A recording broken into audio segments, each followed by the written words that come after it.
pessoal, então, a gente já conversou um pouquinho sobre como eram os castelos, né, do que eles eram feitos, quanto tempo levavam para ser construído, quem que tinha o direito de morar no castelo. Nós vamos ver um pouquinho mais da vida lá dentro do castelo. O que eles comiam? O que eles bebiam? Como que era a cozinha deles? Será que era igual a gente tem hoje? Então vamos lá. A maioria dos castelos armazenava apenas uma pequena quantidade de comida durante todo o ano, isso mesmo. Mas quando o rei ou o senhor o visitava, o pátio se animava com ordens, exclamações e o barulho dos barris sendo rolados. Os criados enchiam as despensas com bacon salgado e sacos pesados de cereais e farinha. O encarregado das compras verificava os suprimentos antigos para se certificar de que o grão para fazer o pão não estava embolorado e o vinho não tinha azedado. Então, olha lá. A cozinha, a parte da comida dos castelos sempre tinha pouquinha coisa, eles não armazenavam muito. Só quando sabia que o rei estava voltando, porque muitas das vezes o rei saía para visitar outros reinos ou até mesmo para batalhas. Aí quando eles sabiam que o rei ou o senhor ia vir para visitar, fazia aquela festa. Todo mundo se animava para começar a fazer muita comida, muita coisa para todos eles. E como que eles faziam para cuidar dos alimentos, para preservar os alimentos?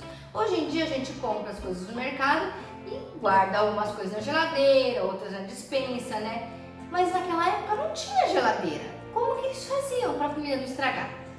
Então, embora os porões do castelo fossem bem frios, lembra que eu falei para vocês que o castelo ele era frio, por isso que ele tinha lareira? O porão, que era a parte de baixo do castelo, era mais frio ainda.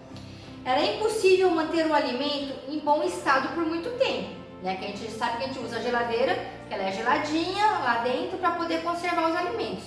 Então, no porão era fresquinho, só que não conservava os alimentos por muito tempo.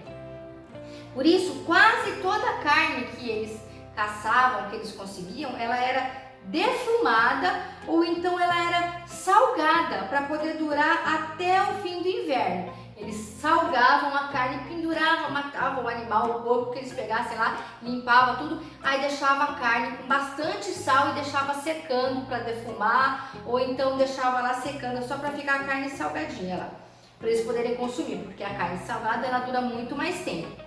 Ou então eles pegavam os vegetais e eles secavam, ou então eles colocavam em conserva, colocavam num vidro junto com algumas ervas e deixavam em conserva. Às vezes eram colocadas frutas junto com a carne no mesmo barril. Eles deixavam a carne dentro de um barril. O suco da fruta ajudava a conservar a carne. Olha que interessante, gente. Eu não sabia que suco de fruta ajuda a conservar a carne, não. As carnes brancas, o leite das ovelhas, cabras e vacas e o creme, a manteiga e o queijo, eles eram feitos com as chamadas carnes brancas. Da parte mais cremosa do leite era feito o queijo ou a manteiga para o senhor e a sua família. Olha lá. Então eles pegavam lá o leite e faziam, né, o creme, a manteiga, né, direitinho. Com a melhor parte daquele leite eles faziam isso para o senhor, para o rei. Os criados eles tinham que se contentar com um queijo mais grosso e duro, que era feito com o resto do leite. O resto do leite que não era usado para fazer as coisas para o rei, ficava para os criados. Às vezes esse queijo era tão duro, mas tão duro, que precisava ser quebrado com um martelo, gente, para ser comido. Como que ia mastigar um queijo desse? Olha como que era, né? Então quem tinha dinheiro, os poderosos comiam do bom e do melhor. E os empregados pobrezinhos comiam o resto que sobrava para eles. A água. Como que eles faziam com a água? Não tinha torneira igual a gente tem hoje, filtro, não. A água era a água do poço. Todo castelo devia ter um bom suprimento de água, especialmente para o caso de uma guerra, de um cerco. Os poços profundos, forrados de pedra, eram cavados na terra até alcançar as fontes subterrâneas, e a água era tirada com um balde de madeira preso em uma corda com uma roldana. Às vezes, a água era canalizada diretamente para a cozinha. Então, alguns reinos conseguiam colocar um cano e fazer a água aí do poço direto para a cozinha, mas não eram todos, tá? Açúcar, olha lá. Sabe o que eles faziam no lugar do açúcar? Alguns castelos tinham criação de abelha. É, gente, abelha, olha lá. O mel era usado para adoçar a comida e a bebida. Eles pegavam o mel das abelhas para adoçar. E era também um dos principais ingredientes de uma bebida muito forte, alcoólica, chamada hidromel, que eles bebiam muito naquela época. Ela era muito popular na Idade Média e eles usavam o mel para fabricar essa bebida. Os castelos maiores tinham seus próprios lagos, onde eles podiam pescar, tinham pomares, tinham vinhedo, a plantação de uva, bem como hortas, onde eram plantados vegetais e ervas. Alguns tinham até gado bovino, ovelhas e porcos, e eram criados nas fazendas próximas. Os grupos de caça do Senhor traziam também veados, javalis e fazões das florestas para os banquetes especiais. Então, assim, essas carnes, era só quando tinha algum banquete especial. Fora isso, eles não consumiam muito. Carne fresca era mais para quando tinha alguma comemoração, algum banquete, algum casamento, né? Eu vou mostrar para vocês aqui uma figura de dentro de uma cozinha. Olha aqui, ó. Tá vendo? As carnes penduradas, ó, os animais pendurados. Ó, tá vendo? Aqui tem uma caixa cheia de sal, onde eles passavam a carne dentro no sal para deixar a carne salgada e depois eles guardavam em barris. Estão vendo? Olha aqui a produção de abelha, um mocinho buscando a água no poço, né? E era assim que eles iam se alimentando, vivendo. A gente viu, né? Então eles tinham as plantações, eles faziam pão, tinham frutas, com a uva eles faziam vinho, porque eles gostavam muito de tomar vinho. Quando o senhor estava ausente, a cozinha do castelo ficava silenciosa. O condestável fazia as refeições nos seus aposentos particulares e a guarnição só precisava das refeições básicas. Porém, durante as visitas do senhor, a cozinha vibrava de atividade. O cozinheiro gritava ordens aos seus auxiliares e eles picavam legumes, depenavam as aves, batiam a carne até ela ficar macia. Os piores trabalhos na cozinha, como limpar os caldeirões ou apanhar água no poço, eram feitos por meninos, conhecidos como ajudantes de cozinha. Na cozinha, eles tinham alguns instrumentos, que era o pilão com amassador. Eles tinham também para amassar, que era usado para amassar as especiarias e as ervas. Eles tinham uma vara, que era para poder mexer, um batedor de carne, uma escumadeira de metal para sopas e várias facas para cortar as carnes e os vegetais. Vocês viram que não tinha garfo, né, gente? Temperos. Como que eles faziam os temperos? A comida era muito temperada, o que ajudava a disfarçar o gosto de carne podre, gente, que nojo! A carne estragava e eles comiam a carne assim mesmo, então eles usavam muito tempero, que era para ajudar a disfarçar o gosto. Muitos temperos vinham do Oriente Médio e do Extremo Oriente. Eram muito caros e por isso só os ricos podiam comprar.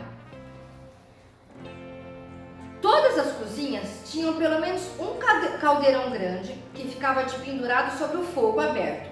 Serviam para fazer assados, sopas e molhos.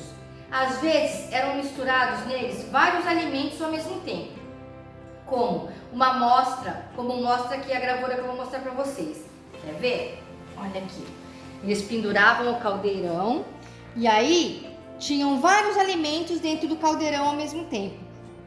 Eles tinham peixe, eles tinham galinha, eles tinham um pote com palmito, com que mais? Carne de porco. Cada potinho desse, saquinho desse, tinha um ingrediente diferente. Tá vendo? Aqui são os instrumentos da cozinha, olha lá, a escumadeira. Aqui, ó, para eles poderem estar mexendo, as facas para amassar, o batedor de carne, tá? E olhem aqui, gente, como que era a cozinha. Olha a bagunça que era essa cozinha. Olha isso, gente. Vocês estão vendo? Olha o fogão deles, como que era? Era tudo a lenha, era tudo fogo, lenha, sem tomada, sem nada. Os temperos que eles gostavam de usar: gengibre, noz moscada, canela, cardamomo. E vocês sabem como que eles faziam para limpar as panelas e os pratos? Panelas e pratos eram limpos com areia, isso mesmo, areia. Areia ou ervas especiais. A água usada era jogada para fora através de uma pia embutida na parede externa. Então o que eles faziam? Eles passavam a areia com as ervas no prato no lugar da bucha, enfiava dentro da bacia onde tivesse um pouco de água e estava limpo. E aquela água eles jogavam para fora por um buraquinho, um buraco que eles tinham na parede da cozinha. A parte mais quente da cozinha era na frente do fogo. Ali, um ajudante encarregava-se do trabalho escaldante e cansativo de girar o espeto que continha carne para assar. Ao lado da grande lareira ficava um forno em forma de cúpula, que era para assar o pão, e era aquecido com madeira em brasa e conservava o calor durante muitas horas. E a comida colorida, como que eles faziam? Além de muito temperada, a comida era também colorida com corantes vegetais e algumas vezes pintada com ouro, gente. Até ouro na comida eles colocavam. Olha isso, quem é rico pode, né, gente? Que coisa. A salsa era usada para fazer o tom verde, o açafrão para o tom amarelo e o sândalo para o vermelho. Gente, que coisa, né? Que sujeira essa cozinha. Vai a gente fazer essa sujeira na nossa cozinha hoje, que amanhã, ó, pega a gente pela orelha. Quando tinha a festa ou o banquete, era todo mundo lá junto, naquela mesona grande no salão de festas, com aquele banquete, a mesa cheia de carnes, de comida.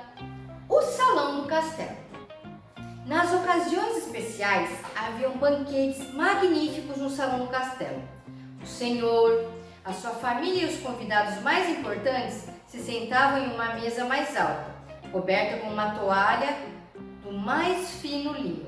Um ornamento de ouro ou prata em forma de barco ficava no centro da mesa e servia para colocar o guardanapo do senhor. O encarregado de servir a bebida ficava à esquerda do senhor. Ele providenciava para que a taça sempre estivesse cheia de vinho. Modos à mesa, olha lá. Haviam regras de comportamento para as refeições, assim como hoje era falta de educação falar com a boca cheia ou fazer muito barulho ao comer. Não podia, era feio fazer isso. Alguns senhores não davam muita atenção para essas boas maneiras não. Tinham alguns que não queriam nem saber. Comia e falava, e que o meu reino está poderoso e que eu estou ganhando. Tinha uns que não tinham um pingo de educação, mas tinham outros que já respeitavam, faziam tudo direitinho. Depois do toque das trombetas, uma procissão de criados retirava os pratos e eram servidas sopas e gelatinas, enguias e lampreias, garça ou cisne, empadões enormes e tortas de frutas. A comida era servida em grandes travessas, partilhadas por várias pessoas. Os convidados de honra tinham travessas individuais e comiam em pratos de prata, olha isso. Todos os outros usavam, sabe o que no lugar do prato? Uma grande fatia de pão amanhecido, isso mesmo, pão velho, que absorvia a gordura da comida. Eles pegavam o pão, porque lá na Idade Média eles não pegavam pão igual a gente compra hoje, aquele pãozinho francês. Eles faziam o pão caseiro, mas um pão bem redondo. E aí o que fazia? Fez o pão tá velho lá, ninguém comeu, eles cortavam, que ele ficava no formato de um prato. Aí deixava lá e colocava a comida em cima, porque a gordura da comida ia sendo absorvida pelo pão. Que coisa, né? Os restos eram guardados para os pobres, olha isso, que esperavam nos portões do castelo. Que coisa, né, gente? Desde a Idade Média tem essa diferença triste que a gente vê hoje, de uns comendo tanto e outros morrendo de fome. Isso um dia, a gente tem esperança de que um dia isso acabe, né? Mas é muito triste essa parte. Companhia agradável. Os convidados com boas maneiras partilhavam taças de vinho e ofereciam comida dos seus pratos ao vizinho de mesa. Os convidados comiam com as mãos ou então com facas e colheres. Os garfos só começaram a ser usados no final da Idade Média. Então, garfo só lá no final da Idade Média. Antes disso, eles comiam com a mão mesmo, pegavam uma faca e cortava, ou pegavam uma colher para tomar a sopa ou caldo. A comida era macia em forma de papa, de modo que podia ser apanhada com o pão ou cortada em pedaços pequenos que eram espetados com a própria faca mesmo. Quando eles tinham um banquete, uma festa dessas, eles começavam muito cedo. Eles começavam umas 10, 11 horas da manhã e duravam muitas e muitas e muitas horas. Eles ficavam assim, começavam umas 10, 11 horas da manhã e ficavam até o fim da tarde comendo e bebendo e conversando. E lá eles iam ficando. E aí, a gente vai para a próxima explicação, o próximo encontro.